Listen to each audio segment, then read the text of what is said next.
الرحمن الرحیم ناظرین، آپ دیکھ رہے ہیں KBCN ڈیجیٹل اور میں ہوں آپ کا میزبان بشارت کاظمی۔ خواتین حضرات، جیسا کہ آپ جانتے ہیں کہ پاکستان کی 70 سالہ تاریخ مزاحمتی تحریکوں کے حوالے سے اپنی مثال آپ ہے۔ اس میں 1960 میں کمیونسٹ پارٹی آف پاکستان کی مزاحمتی تحریک ہو، نظام مصطفیٰ کی مزاحمتی تحریک ہو یا جزیز بحالی کی تحریک، لیکن گزشتہ 3 سالوں میں پاکستان تحریک انصاف کی طرف سے چلائی جانے والی حقیقی آزادی کی تحریک اپنی مثال آپ رکھتی ہے، اور اس کا غالب امکان ہے کہ اگلے آمدہ سالوں میں مزاحمتی ادب میں بھی اس کے اثرات نمایاں دکھائی دیں گے۔ اسی مزاحمتی تحریک کے ایک سرخیل آج ہمارے مہمان ہیں حلقہ اہل 11/4 سیسا آزاد کشمیر سے ان کا تعلق ہے، اور PP 18 راولپنڈی سے پاکستان تحریک انصاف کے سابقہ امیدوار بھی رہ چکے ہیں اور انشاءاللہ متوقع امیدوار بھی ہونے کا دعویٰ کر رہے ہیں۔ ہم آپ کو خوش آمدید کہتے ہیں سردار صاحب اپنے اسٹوڈیو میں، اور شکریہ ادا کرتے ہیں KBCN کی پوری ٹیم کی طرف سے کہ آپ نے اپنے قیمتی وقت میں سے ہمیں وقت دیا۔ سردار صاحب، سب سے پہلے تو یہ بتائیں کہ 9 مئی کیوں کیا آپ نے؟ بسم اللہ الرحمن الرحیم، ایاک نعبد و ایاک نستعین۔ سب سے پہلے میں آپ کو یہ جو آپ نے پورا ایک سیٹ اپ بنایا ہے، اس پہ آپ کو مبارکباد دیتا ہوں، اور آج آپ نے ہمیں یہاں بلایا، میں اس پہ بھی آپ کا شکریہ ادا کرتا ہوں، آپ کی پوری ٹیم کو مبارک ہو۔ اب آپ نے سوال کر دیا کہ 9 مئی ہم نے کیوں کیا ہے۔ یہ اگر آپ ہماری ریاست سے پوچھیں تو سب سے زیادہ میں سمجھتا ہوں کہ وہ بہتر ہوگا۔ اس کی وجہ کہ آپ کے سامنے خان صاحب اپنے جو کیس تھے وہ لڑ رہے تھے، اور ہائی کورٹ کے اندر آئے، وہ ہائی کورٹ کے اندر وہ پیش ہوئے، اور اس ہائی کورٹ کے اندر سے جس طریقے سے خان صاحب کو انہوں نے وہاں جس طرح انہوں نے اس پہ حملہ کیا، جس طریقے سے انہیں گرفتار کیا، میں کہتا ہوں کہ یہ صدیوں یاد رکھا جائے گا کہ ایسا ایک سپر سٹار، پھر وہ سابق وزیر اعظم،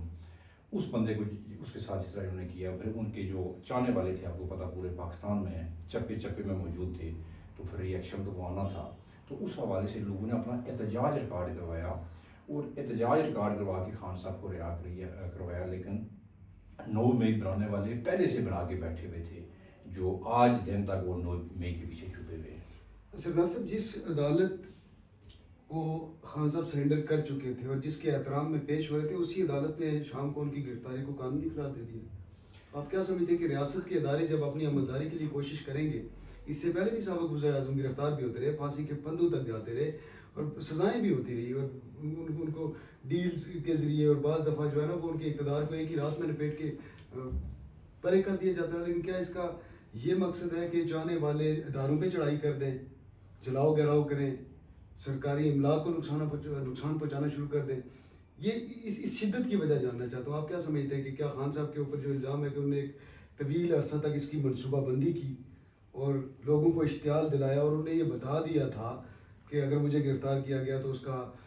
رد عمل اس تناظر میں آنا چاہیے جس طرح آیا 9 مئی کو؟ دیکھیں، ایسی کوئی بات نہیں ہے۔ خان صاحب ایک عوامی وزیر اعظم تھے، اور عوام نے ان کو، پاکستان کی 25 کروڑ عوام نے منتخب کیا تھا۔ ان کو جب اتارا گیا ایک رجیم چینج کے ذریعے سے، یعنی کہ اس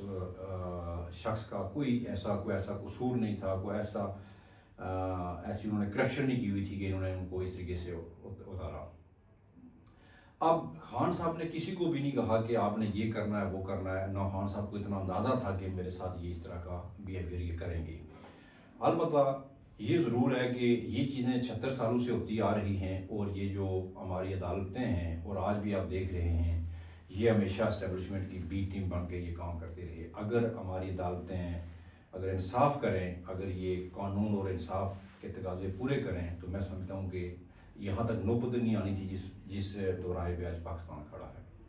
تو آپ کیا سمجھتے ہیں کہ عمران خان صاحب کے دور حکومت میں جو کچھ حوالوں سے آئیڈیل بھی مانا جاتا ہے، جس میں کچھ اقدامات ایسے ہیں کہ جن کو براہ راست عوام سے متعلق ہیں، جن کو مخالفین بھی اصراتے ہیں، جیسے لنگر خانوں کا نظام، جیسے ہیلتھ کارڈ کا اجرا، لیکن اس کے علاوہ سیاسی اقدار کو اگر دیکھا جائے تو کیا رانا ثناء اللہ صاحب کی گرفتاری، اسی طرح سے حنیف عباسی صاحب کو جس طرح سے رات کو اٹھایا گیا اور عدالتوں سے احکامات جاری کیے گئے، تو کیا انہیں 76 سالوں کی تاریخ کا حصہ خان صاحب کا دور بھی نہیں رہا؟ دیکھیں، خان صاحب تو پہلی بار اس سسٹم میں آگے نا، 28 سال انہوں نے محنت کی ہے، جدوجہد کی ہے، انہوں نے کوشش کی ہے کہ میں اس سسٹم کو ٹھیک کروں۔ اب جب وہ آئے تو جس طرح رانا ثناء اللہ کو گرفتار کیا گیا تو آج کل وہ شہریار افریدی نے بھی خود بھی بیان دیا کہ مجھے پتہ ہی نہیں آتا کہ وہی وزیر تھے اس وقت، ان کے انڈر آنا تھا، خان صاحب کے انڈر نہیں تھا۔ دوسری بات حنیف عباسی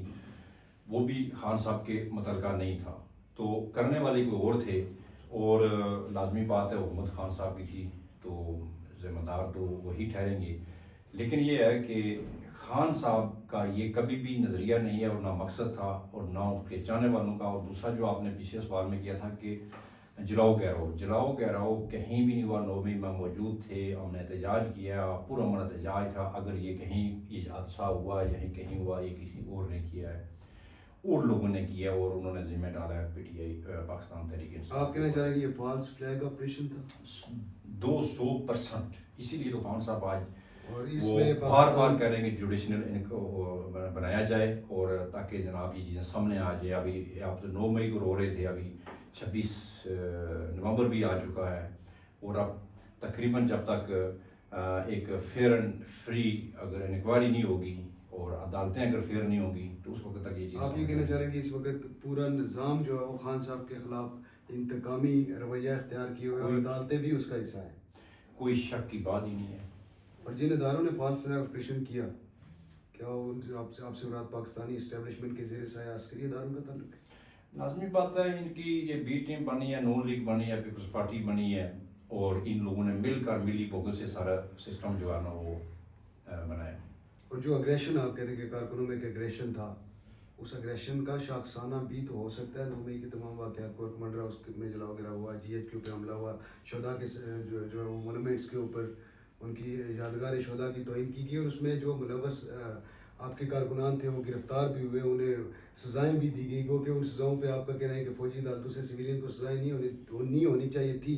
لیکن خان صاحب بھی فوجی عدالتوں کی اپنے دور میں حمایت کر چکے۔